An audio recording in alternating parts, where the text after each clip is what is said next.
시청자 여러분 안녕하십니까? 헬로티비 뉴스입니다.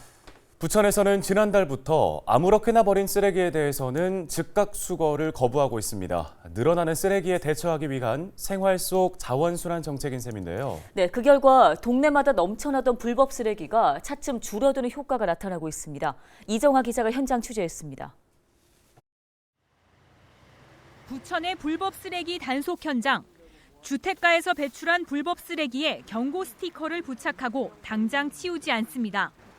쓰레기를 버린 시민에게 의도적으로 일시적 불편함을 준다는 게 목적입니다.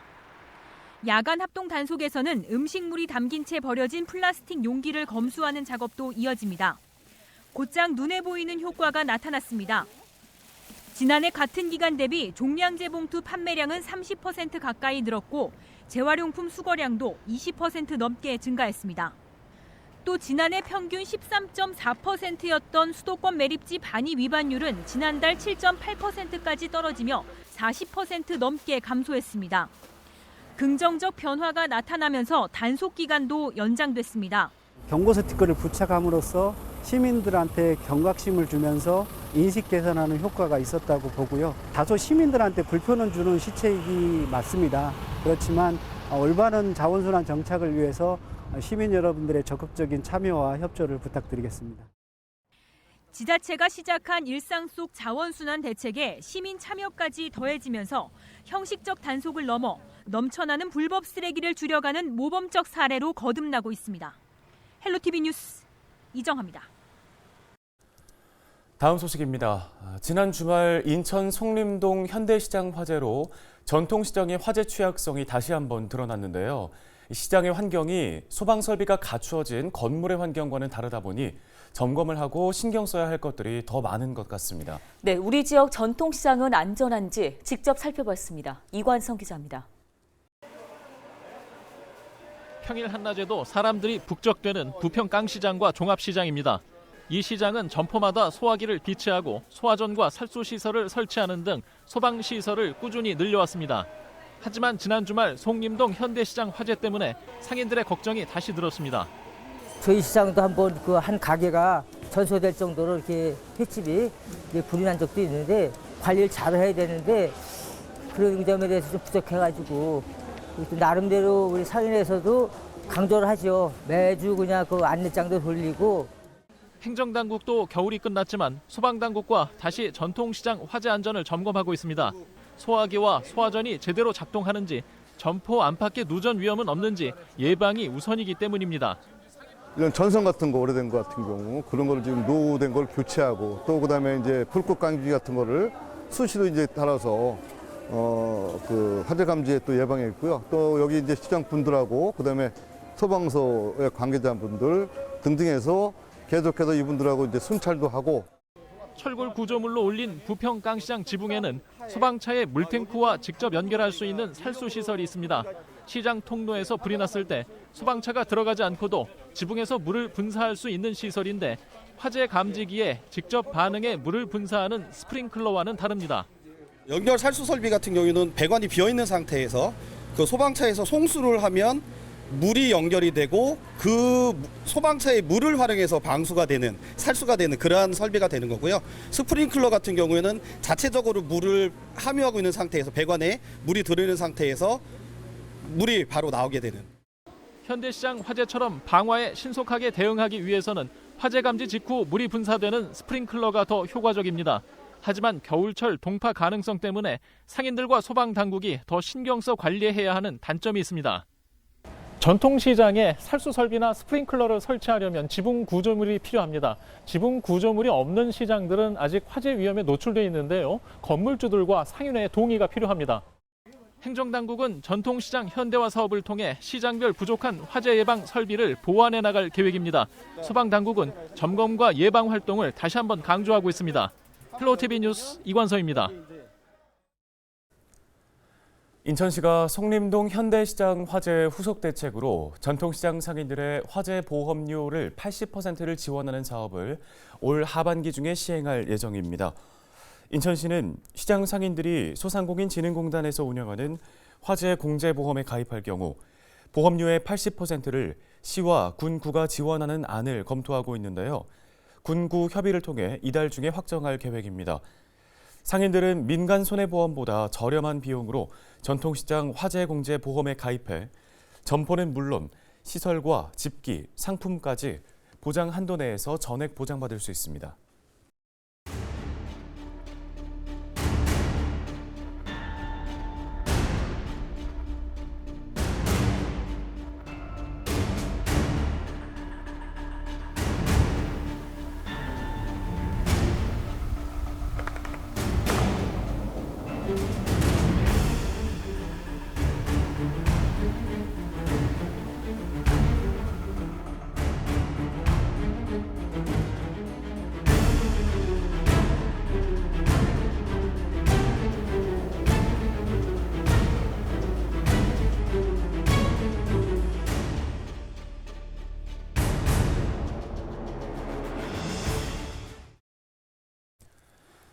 포천의 한 농장에서 태국인 노동자가 숨진 채 발견됐습니다.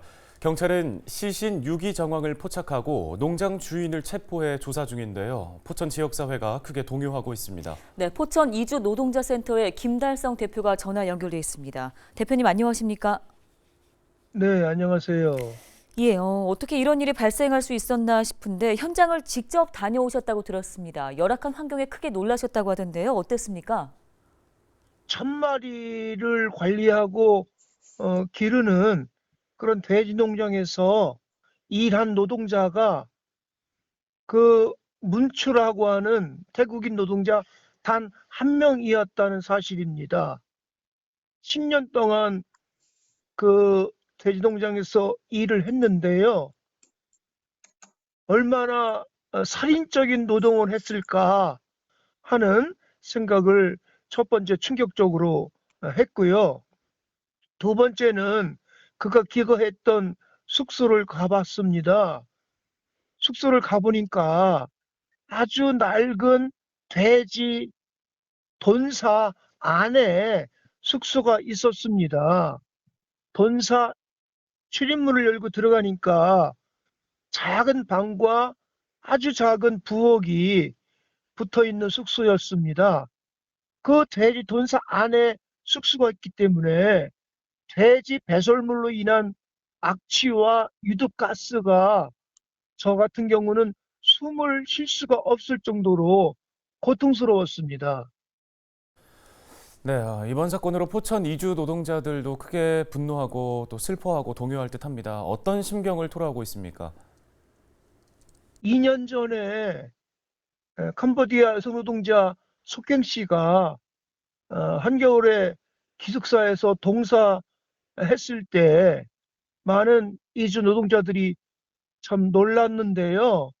이번에 또 이렇게 참 사망하는 사건을 접하면서 많은 이주 노동자들이 다시 한번 놀라고 있습니다.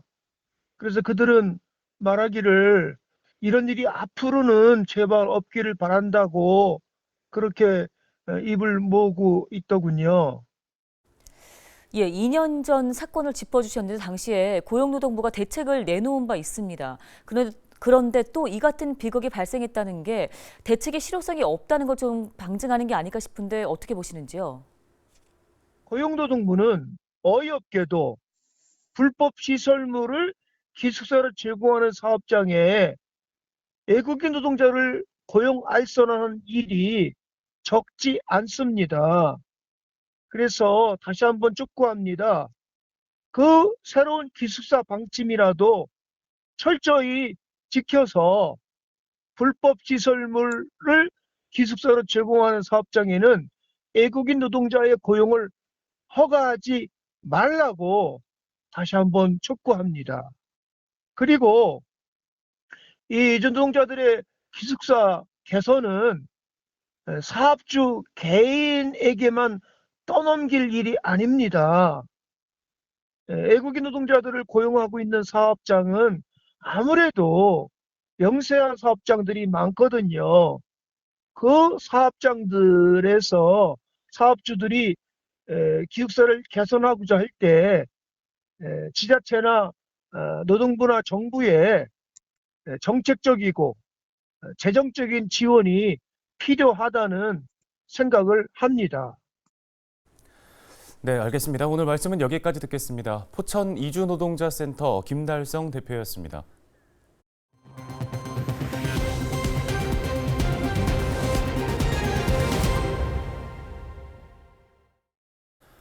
다음 소식입니다. 마약이 든 가방을 주차장에 두고 간 50대 A씨가 경찰에 붙잡혔습니다. A씨는 지난 1월 말 의정부의 한 건물 주차장에 필로폰이 든 가방을 두고 갔는데 경찰은 시민의 신고로 인근 CCTV 등을 조사해 A씨를 붙잡았습니다. 당시 수면제에 취해 정신이 없는 상태에서 실수로 가방을 놓고 간 것으로 진술했으며 소변 검사에서도 마약 양성 반응이 나온 것으로 알려졌습니다. 의정부 경찰서는 7일 마약류 관리에 관한 법률 위반 혐의로 50대 남성 A씨에 대한 구속영장을 신청했습니다. 경기도 공정특별사법경찰단이 연말까지 전세 사기에 가담한 공인중개사를 집중 수사합니다. 주요 수사 대상은 전세 사기 가담 거짓 중개 행위와 허위 과장 광고 행위, 무등록 중개 행위, 전세가 부풀리기 등인데요. 경기도 공정특사경은 깡통 전세가 우려되는 다세대 연립주택 밀집 지역을 우선적으로 집중 수사할 계획입니다. 특히 국토교통부로부터 전세 사기가 의심되는 거래건과 연관된 공인중개사 분석 자료를 넘겨받아 수사에 착수할 방침입니다. 관련 제보는 경기도 특별사법경찰단 누리집과 카카오톡 채널, 경기도 콜센터로 할 수 있습니다. 경기도는 전국 지자체 최초로 스토킹, 데이트 폭력 대응 종합 대책을 수립했다고 밝혔습니다. 이 대책은 스토킹 처벌법의 사각지대에 있는 스토킹 피해자와 데이트 폭력 피해자를 대상으로 상담, 의료, 법률 등을 지원하는 내용을 담고 있습니다. 피해자들의 안전과 일상생활을 지원하기 위해 신변 안전보호 서비스와 보호시설 운영 등 피해자 특성에 맞는 보호 서비스를 중장기 과제로 선정해 점진적으로 추진해 나갈 계획인데요. 기존 피해자 지원 시스템도 정비해 가정폭력 피해자 보호시설 등 지원기관별로 스토킹, 데이트 폭력 전담 인력을 지정한 후 역량 강화 프로그램으로 전문성을 높여 실효성 있는 피해 지원 체계를 마련할 방침입니다. 8일 아침 6시 20분쯤 부천시 상동의 한 상가 1층 정육점에서 불이 나 15분 만에 꺼졌습니다. 이 불로 인한 인명피해는 없었지만 냉장고 등 내부 집기류와 육류 등이 불에 타면서 소방서 추산 1,700만 원의 재산 피해가 발생한 것으로 집계됐습니다. 또 불이 난 상가 내부에 머물던 12명이 긴급 대피하는 소동도 있었는데요. 경찰과 소방당국은 목격자 진술 등을 토대로 전기적 요인으로 인해 화재가 시작된 것으로 보고 추가 조사를 이어가고 있습니다.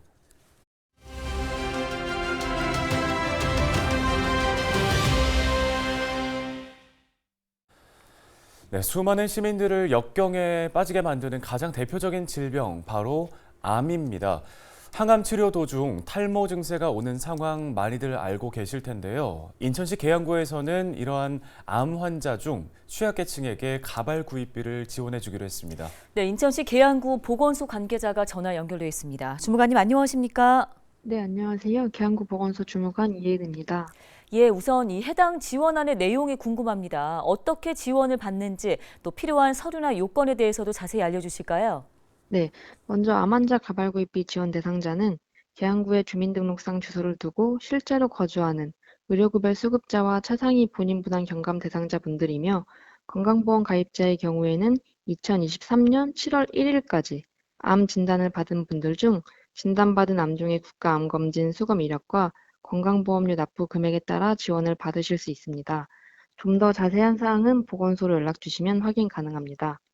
지원 금액은 가발 구입비의 90%, 최대 70만 원까지 일회성으로 지원이 가능하며 제출 서류로는 항암 치료 중 탈모가 심하여 가발이 필요하다는 의사소견서와 가발 구입 영수증이 있습니다.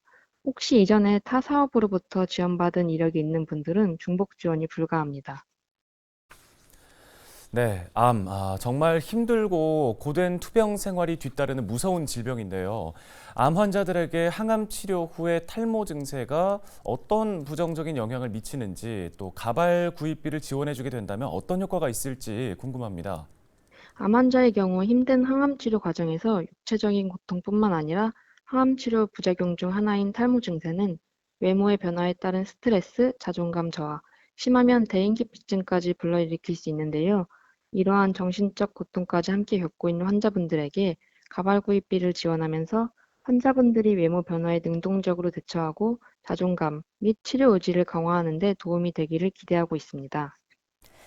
네, 보건소에서는 이 밖에도 시민 건강을 위해 다양한 사업들을 하고 있는 걸로 알고 있습니다. 추가로 어떤 지원 계획들이 마련되어 있나요? 코로나19 사태의 장기화로 직접적이고 대면적인 여러 사업 및 캠페인들이 중단되었다가 차츰 다시 시작이 되는데요. 다시금 일반 시민들과 취약계층까지 소외받는 계층이 없도록 공공보건의료적인 측면에서 적극적으로 다가갈 수 있는 한 해가 되었으면 좋겠습니다. 네, 오늘 말씀은 여기까지 듣겠습니다. 인천시 계양구 보건소 이예은 주무관이었습니다. 경기도가 쪽방과 고시원, 반지하 등에 거주하고 있는 주거 취약계층에게 최대 40만 원까지 이주비를 지원합니다. 지원 대상은 침수 우려가 있는 반지하나 쪽방, 고시원, 여인숙 등에서 3개월 이상 거주한 가구 중 주거 취약계층 주거 지원 업무 처리 지침에 따라 공공임대주택으로 이주하도록 돼 선정이 된 가구입니다. 지원 한도는 최대 40만 원으로 이사비와 이사 과정에서 필요한 생필품을 구매하는 데 사용할 수 있습니다. 신청 접수는 연중 수시로 진행되고 희망자는 전입일 기준 3개월 이내 읍면동 주민센터를 방문해 신청 가능합니다.